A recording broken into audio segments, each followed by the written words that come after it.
STA TV, media syiar Islam. Saudara-saudaraku muslimin dan muslimat rahimani wa rahimakumullah, yang sebatas saya ketahui dalam mazhab Syafi'iyah, ya, akad nikah yang diberlangsungkan dalam keadaan wanita itu dalam keadaan hamil, itu akad nikahnya sah, tapi dia tidak boleh berhubungan badan.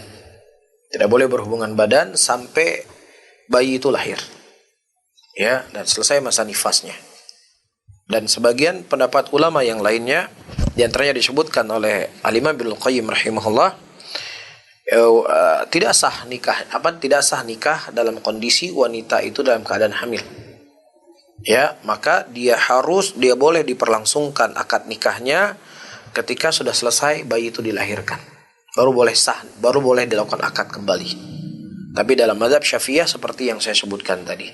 Dan wallahu a'lam bishawab, kalau memang seandainya demikian kondisi mazhab Syafi'iyah, yang mungkin demikian yang berjalan di KUA di sini.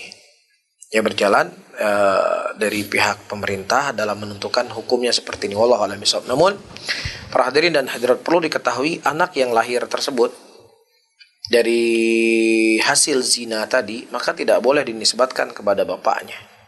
Karena itu bukan bapak dari syar'i, tapi itu bapak biologisnya.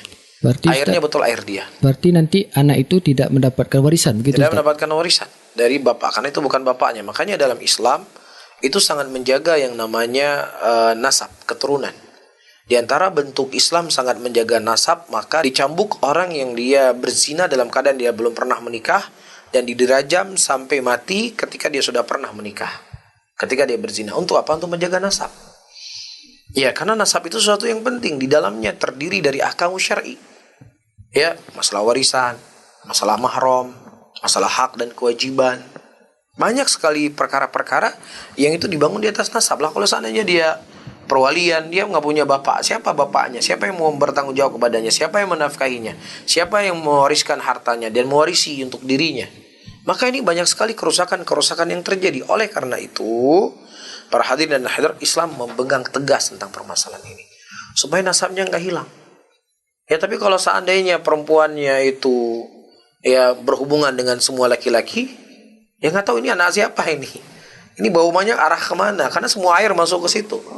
Maka dalam Islam, ketika terjadi perceraian, tidak boleh seorang wanita itu menikah sampai dia melewati 3 kali masa haid. Untuk menjaga jangan sampai nanti ketika menikah ada janin bayi dari suami yang pertama tadi, sehingga nggak diketahui siapa yang akan bertanggung jawab kepada bayi ini. Itulah kehebatan agama Allah Subhanahu wa ta'ala. Dan ini mungkin nggak ada dalam agama lain.